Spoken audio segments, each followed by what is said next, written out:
Ruth knows a few things about artificial intelligence. Google, as I confirmed backstage, spends an awful lot of money on artificial intelligence. When I asked Ruth how much, she used a word that we can't repeat on stage. Ruth, much of the breathless excitement that greeted generative AI a couple of years ago has given way to a very different range of sentiments, of emotions even. There's tension, there's doubt, there's even anxiety. What is the right way to frame both the potential and the risks of AI? So we do live in an extraordinary time in history, a generational time. I think the upsides are extraordinary. We'll start with that. There are really four to think about. The economic upside, estimates have it at $17 to $25 trillion of economic upside by 2030 per year. There's the social issues that can be addressed with AI around healthcare, around education, around climate change. There's the opportunity to massively push the frontier in science. For example, Google DeepMind open source something called AlphaFold. 2 million scientists are working on this, and the view is that will help them accelerate drug discovery. And then there's security issues. Now, to your question, to maximize the upside, we collectively need to ensure that we have the base, the foundation, so that it is safe in execution around everything that ranges from information to job transition to how we use energy efficiently for the planet. And so when I think about the way we approach this, everywhere we go, in my mind, I've got a simple heuristic, a triangle.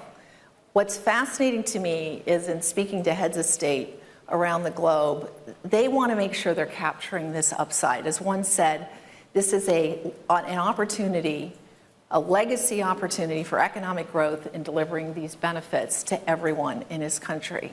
And that starts with infrastructure, the investments that you were asking about, deep technical infrastructure, the subsea cables that link everybody up.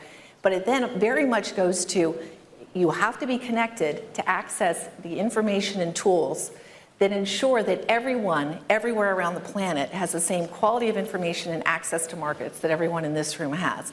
And one of the things to your question about AI is we are now serving people around the globe in 246 languages. But what's really profound and goes to this notion that AI is moving really quickly, we added 110 languages in the last 6 months alone, which means 500 million people on the planet can now access information in their own language. That's the second part of the triangle.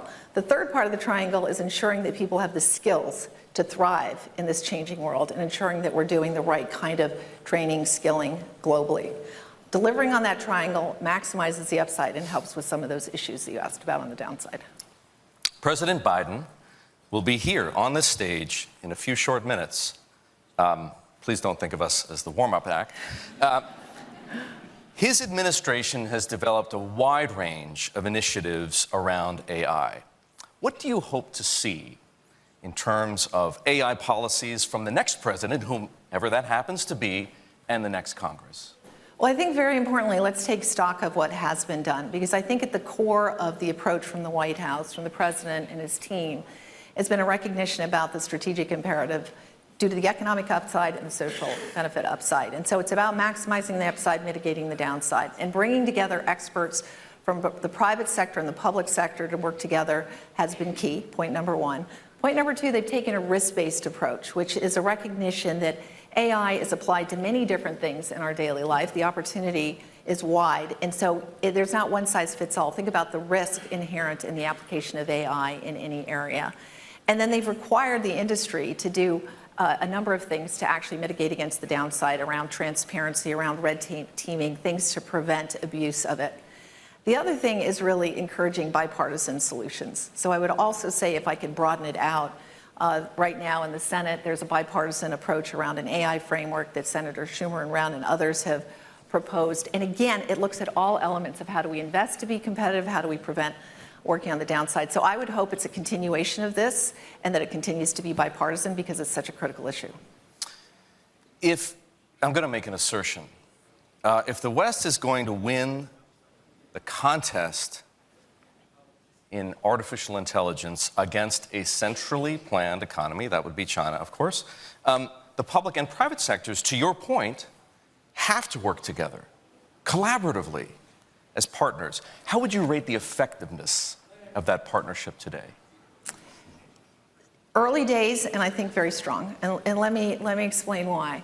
I think you're absolutely right that this is a strategic imperative. The good news is the U.S. today, the West today, is in a leadership position, but that is not a foregone conclusion. We have very formidable competitors globally. And so I would say there are a number of different levels on which it's operating.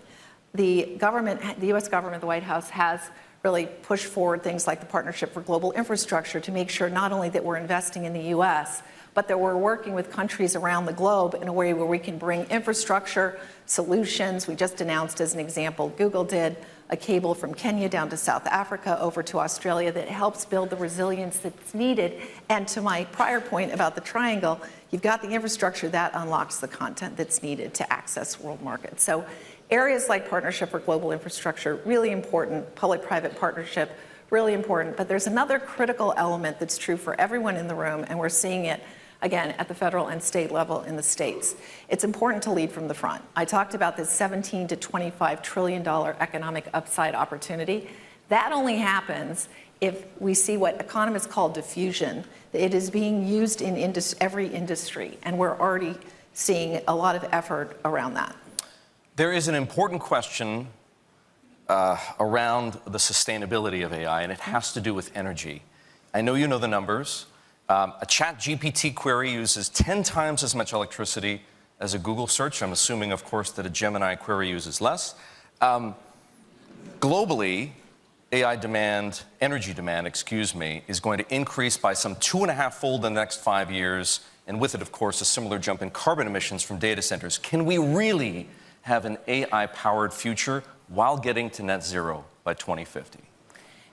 It is absolutely imperative that we continue to focus on it. At Google years ago, we made a commitment about running our data centers 24/7 on carbon-free energy, and there are a number of components to that. We're continuing to invest in renewable solutions around the globe, but I also want to say that one of the very important parts, we, like others, are investing substantially to improve the efficiency of compute, and you're seeing it in two places.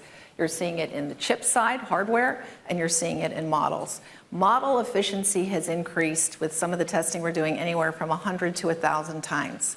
It's the right thing for the planet, and if you just put it in economic terms, for us to get a return on invested capital, two things need to happen.